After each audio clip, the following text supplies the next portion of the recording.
I bought it. I'm not ashamed of it.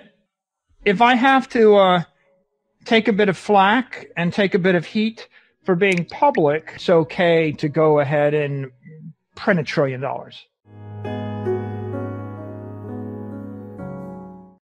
Totally. There's a couple things here that I thought were really interesting. One is you touch on career risk. You know, folks jumping in and buying Bitcoin, whether you're a fund manager or a CEO, as more and more of you, like yourself and Jack, legitimize the space, then it reduces that career risk for more people to get in. It's less crazy. And I think, it is a little frustrating, for us mega bulls because we're both hugely bullish about Bitcoin. We've put a large portion of our net worth into it. It's hard for us to look at these other people who have, I think you were kind of right. It's a little patronizing with Paul Tudor Jones going, "Oh, I'll put it in a few percent." You're like, well, do you believe in it or not? If you understood the value prop, you'd be all in. It's an ignorant statement, Dan. Yeah. to say I'm a great financial investor. I'm a master of the universe. I understand macroeconomics and investment, and I'm therefore allocating 1%. It's silly. It's amusing. But on the other hand, you're going to see other people that are going to take a harder position. I think there are people that are taking a much stronger position in Bitcoin now. They're just not public about it, right? I mean, when I actually came out, when I came out and said MicroStrategy did it, well, I had to, right? It's just a requirement. We're a publicly traded company, no choice. But when I actually announced my own purchase, I didn't have to. And there are people that would say don't, right? And by the way, for 99.9% of the Bitcoiners, I would say don't. I get it. People would even post on their Twitter, "Why'd you do that? First rule of Bitcoin, don't tell people how much Bitcoin you have." I'm like, that's true for 50 million people, but we need 10 people. We need to have 10 people that will say, "I bought it. I'm not ashamed of it. I'm going to buy more." And you can too. In fact, not only can you, you probably should. You might want to get some in case it catches on.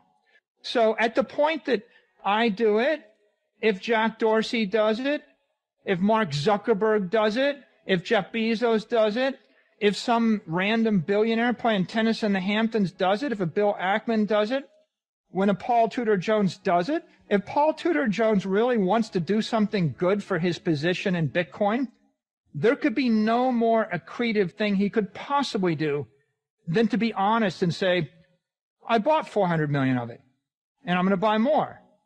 It's like, if you're not willing to say that, you're just patronizing and insulting the rest of us, right? I mean, that's my view on that. If you're not going to say that, it's like, so I think it's going to happen, right? There is some bravery, some courage here. By the way, I own courage.com. I don't think I'm going to path it to Bitcoin, although I could. But, there's a difference between buying $250 million worth of Facebook and buying $250 million worth of Apple and buying $250 million worth of sovereign debt or gold. These things are traditional, conventional asset classes that everybody understands. If you were to stand up and say, "Oh, I bought $250 million worth of Facebook," that's somewhere between vain, and flashy and arrogant or whatever.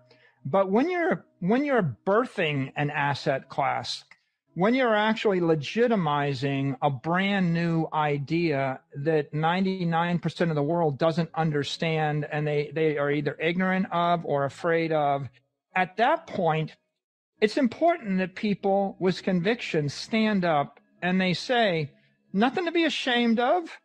I did it. I'm proud I did it. I'm going to buy more. It wasn't a hedge. It's not a speculation." And I know a lot of the Bitcoiners probably are taking some satisfaction in the fact that gold is falling too.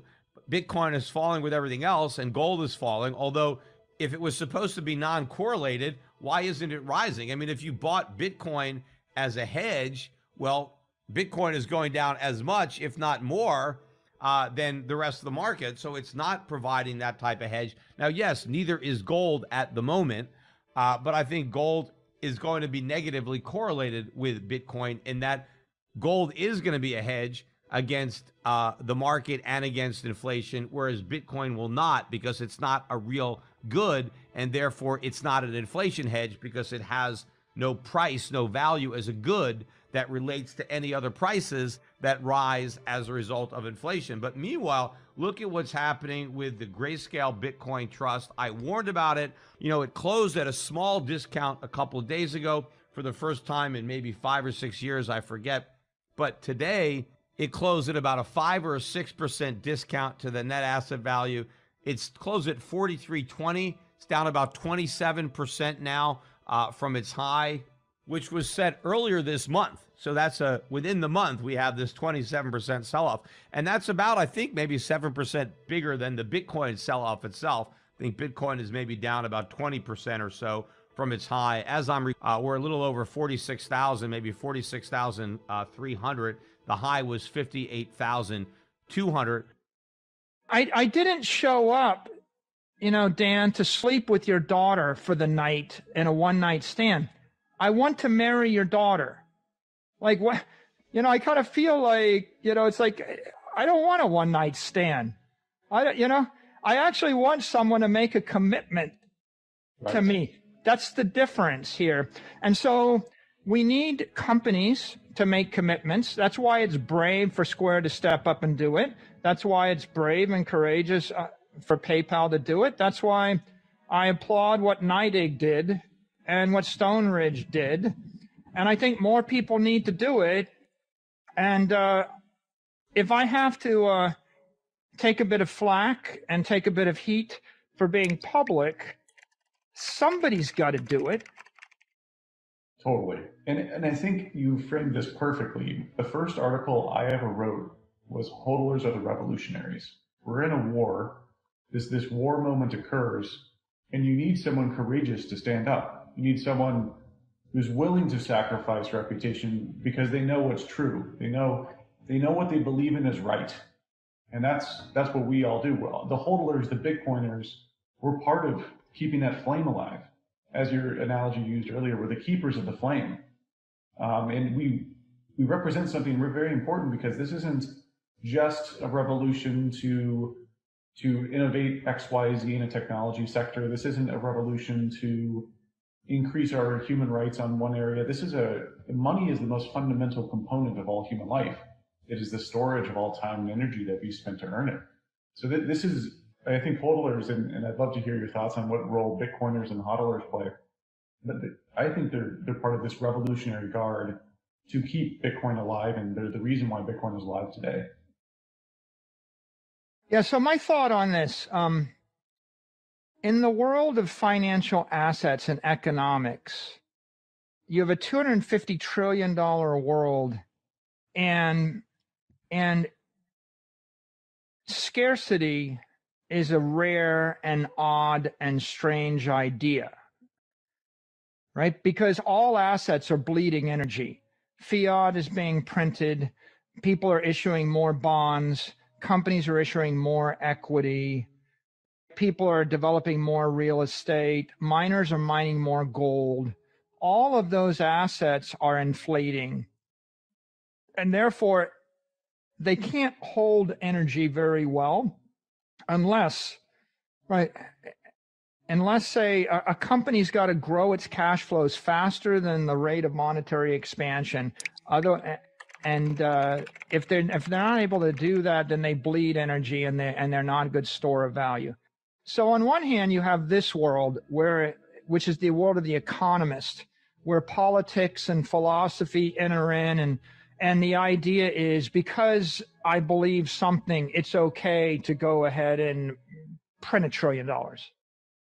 There's a different world, the world of engineering, which I grew up in at MIT. Okay, and it's bizarre to me. Bitcoin is unique. It's the only scarce asset. It's the only one where you can't print more of it, and that makes it utterly unique in the finance world. But it's utterly ordinary in the engineering world. There isn't any engineering system that doesn't respect the laws of thermodynamics and conservation of energy. In fact, the entire universe operates under natural law. And the first law is conservation of energy. But I think this is a big game changer for Bitcoin now that you have the Grayscale Trust at a discount. In fact, I think it's now more likely to trade at a discount than a premium. Number one, you've got an ETF now that has some competition that was just launched out of Canada. So why buy Grayscale when you can buy an ETF? So I don't think it's going to get to a premium. And that means that Grayscale is not going to be able to sell shares into the market for cash and then take that cash and every day buy Bitcoin. Grayscale was the biggest buyer of Bitcoin. It's not going to be buying anymore. So I don't know where the buying is going to come from. Everybody says the institutions are buying. The institutions were buying GBTC because supposedly they didn't want to buy Bitcoin outright, so they wanted to buy it on the exchange. Well, obviously they're not if it's trading at a discount. And in fact, as GBTC, the Grayscale Trust, as that trades at a discount, it ends up being a competition for Bitcoin. If I can buy the trust at a 5% discount, well, I'll just buy that. What's the point of buying actual Bitcoin? So it draws demand away from Bitcoin, which pushes down the Bitcoin price. And as the Bitcoin price falls, well, so does demand on the price of the Bitcoin Trust. So this thing could be a self-perpetuating spiral. So just like there's a lot of risk for a stock market crash right now, there's an even bigger risk of a Bitcoin crash. And of course, if we get a real crash in the stock market, if we get a real crash in Bitcoin, the safe haven is not U.S. Treasuries, because it was the decline in Treasuries that started the whole thing. There is still a lot of risk in Treasuries. The real safe haven is gold. And when gold starts to soar, the dollar is going to tank. And then all of a sudden, all this money printing, all these deficits, the budget deficits and the trade deficits, they're going to mean something. Right now, it doesn't mean anything because everybody is crazy. Well, sanity is going to return, and I think it will return soon. And the important thing is that we're already sane, and we're just prepared for everybody else to realize what we already know.